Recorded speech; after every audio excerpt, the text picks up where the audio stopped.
Good morning, children. Welcome to online classes of Heritage Public School. I hope you all are doing well. Let's continue with our studies. For today, our topic is Muhammad of Ghazni. Muhammad became the ruler of Ghazni. जो मोहम्मद था वो गजनी का ruler बन गए थे इन 998 CE में. He led a series of invention in India. उन्होंने India को कई बार इन्वेट करने की कोशिश की, मतलब 17 टाइम्स उन्होंने इंडिया पे अटैक किया. उन्होंने कौन कौन से स्टेट में अटैक किया? Punjab, Peshawar, Multan, Mathura, Kannauj and Somnath temple of Saurashtra. Between 1000 CE and 1026 CE, इसके बीच में उन्होंने यहाँ पर इतनी बार अटैक किया. He plundered the Somnath temple, carried away the booty. Booty यानी मतलब वहाँ पर जो वैल्यूएबल थिंग्स होती हैं उनको ले जाना, चुरा कर ले जाना. तो वहाँ पर से वो सोमनाथ टेम्पल में से वो वैल्यूएबल्स ले गए थे एंड वहाँ पर उन्होंने खुद की कंट्री में एक बहुत सुंदर मॉस्क्यू बिल्ड किया था. Next topic is Mohammad Ghori. Mohammad Ghori was the king of Ghor. ये घोर के किंग थे. एक स्मॉल किंगडम था अफगानिस्तान में. He annex the territories of Ghazni. अब मोहम्मद गौरी ने मोहम्मद गजनी की टेरिटरी पे हड़प कर ली थी. And ascended the thrown in 1173. और उनका थ्रोन कब ले लिया था, उनका राज सिंहासन कब ले लिया था? 1173 में. He invaded India not only for its wealth. वो सिर्फ उन खुद की मतलब इंडिया की वेल्थ के लिए वो इंडिया में नहीं आए थे, लेकिन उनका मेन मोटिव क्या था कि उनका एम्पायर एक्सपेंड करना है. In the famous battle of Tarain he fought with Prithviraj Chauhan of Ajmer. Famous battle है टैरिन की.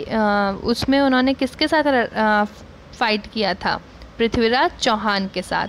और उन्होंने पृथ्वीराज चौहान को अल्टीमेटली डिफीट कर दिया था 1192 CE में. उसके बाद उन्होंने पूरा एम्पायर जो है गंगा यमुना डॉब का वो ले लिया था. And left his journal Qutub Uddin Aibak. मतलब इन्होंने जर्नल, उनके जो जर्नल थे कुतुब उद्दीन ऐबक, उनको यहाँ पर इंडियन टेरिटरी में छोड़ दिया था ताकि उनकी जितनी भी इंडिया की टेरिटरी, जितना भी उनका किंगडम है वो उस पर संभाल सके, उसको उनकी देखभाल कर सके उसकी. Now the Palas of Bengal. The Pala rose to power in 750 CE. After the death of king Harsha, people chose Gopala as their first ruler. जब हर्षा की डेथ हो गई थी उसके बाद गोपाला को पहला रूलर चुना था पीपल ने. His son Dharmapala contributed to a great extend in expanding the Pala dynasty. जो गोपाला के सन थे धर्मपाला, उन्होंने बहुत अच्छा कंट्रीब्यूशन दिया था अपना पाला डायनेस्टी को एक्सपेंड करने में. Dharmapala son Devapala also expanded the Pala dynasty and capture the area of present day Bihar, Jharkhand and West Bengal. Dharmapala के जो सन थे फिर देवपाला, उन्होंने वो भी बहुत अच्छे थे. उन्होंने भी पाला डायनेस्टी को बहुत अच्छे से एक्सपेंड किया था और जो बिहार का प्रेजेंट डे एरिया है, बिहार का, झारखंड और वेस्ट बंगाल, इनको कैप्चर कर लिया था. The Palas were the patrons of Buddhism. ये लोग बुद्धिज्म के पेट्रॉन्स थे. Dharmapala established a famous Buddhist monastery and university at Vikramshila. मतलब जो ये मतलब बहुत अच्छे इनके फॉलोअर्स थे बुद्धिस्ट के, तो धर्मपाला ने एक इस्टेब्लिश की थी. क्या इस्टेब्लिश की थी? बुद्धिस्ट मॉनेस्ट्री इस्टेब्लिश की थी और एक यूनिवर्सिटी इस्टेब्लिश की थी एट विक्रमशिला में. Now kingdoms in the southern reason. While Turks invaded the north, the southern region was peaceful and protected by Vindhya and Satpura mountain regions. जब टर्क्स इन्वेड कर रहे थे नॉर्थ को, जो सदर्न रीजन था वो पीसफुल था और सदर्न रीजन को किसने प्रोटेक्ट किया हुआ था? विंध्या और सतपुरा माउंटेन रेंजेस ने. पावरफुल किंगडम वर्दा. जो वहाँ पर पावरफुल किंगडम थे वो कौन से थे? Rashtrakutas, Chalukyas, Hoysalas, Cholas, Cheras, Pandyas and Pallavas. Now, next topic is Rajputas. The Deccan was the region which formed the link between the north and the south India.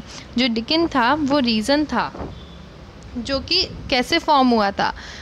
एक लिंक था बिटवीन द नॉर्थ और साउथ इंडिया के बीच का. राष्ट्रकूटास रोज पावर इन दिस रीजन. और यहाँ पर किसकी power चलती थी? यहाँ पर ये किसका रीजन था? राष्ट्रकूटास का. Specifically in the areas of present day Maharashtra. और आज ये रीजन कहाँ है? महाराष्ट्र में. Danti Durga was an important ruler who founded this dynasty. Danti Durga एक इम्पॉर्टेंट रूलर थे और इस डायनेस्टी को, राष्ट्रकूटा डायनेस्टी को उन्होंने ही फाउंड किया था। He defeated the Chalukyas of Badami and the Gurjaras of Malwa, इन्होंने इनको डिफीट किया था। Krishna one was his successor, Krishna one उनके वंश थे। He build the famous rock cut temple, Kailashnath temple Ellora में उन्होंने ही बनवाया था। किसने बनवाया था? कृष्णा वन, जो कि दांती दुर्गा के वंश थे।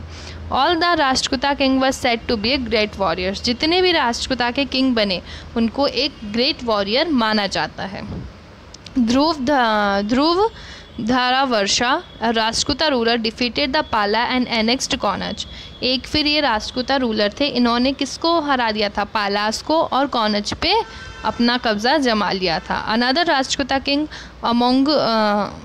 Among Varsha first establish his capital at Manyakheta and Malkhed in Maharashtra, यहाँ पर इन्होंने अपना कैपिटल इस्टेब्लिश कर लिया था, मतलब इस एरिया को भी इन्होंने अपने अंडर में ले लिया था।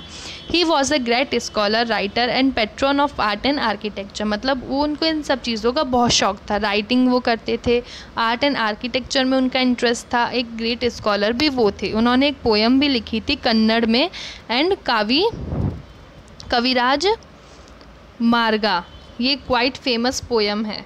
Due to the continuous war with the Pallavas and the Pandyas and the Cholas, the Rajputas become weak. Continuous war चलते थे इनके किनके साथ? पल्लवास, पांड्यास और चोलास के साथ। इस वजह से जो राष्ट्रकूटास थे वो धीरे धीरे वीक हो गए, और अल्टीमेटली उनका जो थ्रोन है, उनका जो राज सिंहासन था, वो किसने ले लिया? चालुक्यास ने। Now the Cholas and the agrarian expansion in the Tamil region.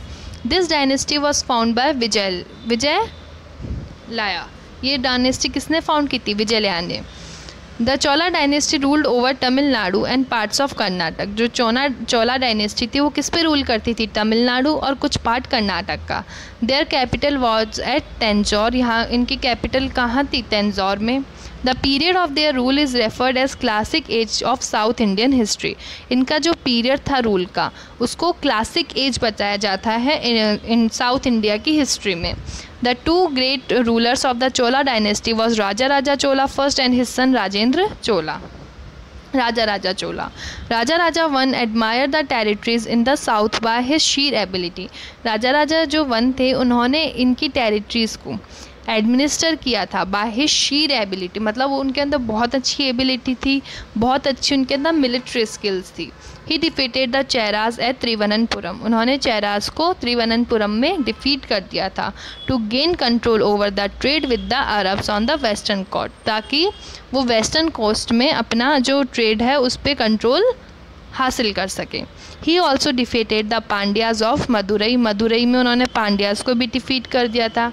He had one of the best navies which helped him to invade Sri Lanka, उनके पास एक बेस्ट नेवी भी आर्म फोर्स थी, बेस्ट नेवी फोर्स थी जिन्होंने क्या किया था? उनको श्रीलंका इन्वेड करने में हेल्प की थी।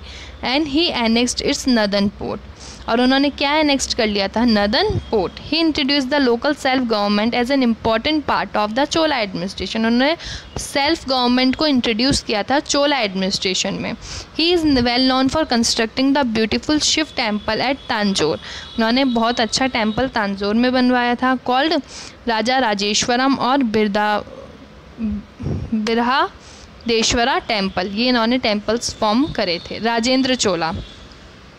Rajendra Chola ascended the throne of his father Raja one, Rajendra Chola ने राजा वन का थ्रोन लिया था। He took the Chola empire to the pinnacle of glory by his military power and administrative skill, Chola empire को ये बहुत ऊंचाई पे लेके गए थे, इनके अंदर मिलिट्री पावर और एडमिनिस्ट्रेटिव स्किल जो थी वो बहुत अच्छी थी। ही conquered other parts of Sri Lanka, उन्होंने श्रीलंका के और दूसरे पार्ट भी जीत लिए थे। And sent and naval fleet to annex part of Sumatra, Malaya, Andaman and Nicobar island, मतलब इन पे इन्होंने भेजी थी खुद की आर्मी ताकि इन पे भी कब्ज़ा हासिल कर सकें। His army march triumphantly till the river Ganga, तो इनकी आर्मी ने कहाँ तक मार्च की थी? ट्रिम्फेंटली तक, मतलब इन्होंने कहाँ तक जीत हासिल करी थी? रिवर गंगा तक। And the dominions of the Pala king Mahipala to celebrate his victory he bought the water of river Ganga. ठीक है, तो इन्होंने अपनी विक्ट्री को सेलिब्रेट करने के लिए जो ये रिवर गंगा का पानी अपने किंगडम में लाए and founded a new capital called Gangaikonda Cholapuram. ये इन्होंने खुद की न्यू कैपिटल का नाम रखा। He was given the title of Gangaikonda, ये इन्होंने खुद टाइटल रख दिया। The Cholas power begin to decline by the end of 13th century. जो चोला की पावर थी वो 13th सेंचुरी तक डिक्लाइन होने लगी। So your homework for today is you have to fill this box on page number 13. You have to fill this box and read the chapter, read this case studies, hold the case study, this and this. You have to read this. Okay, we will meet tomorrow.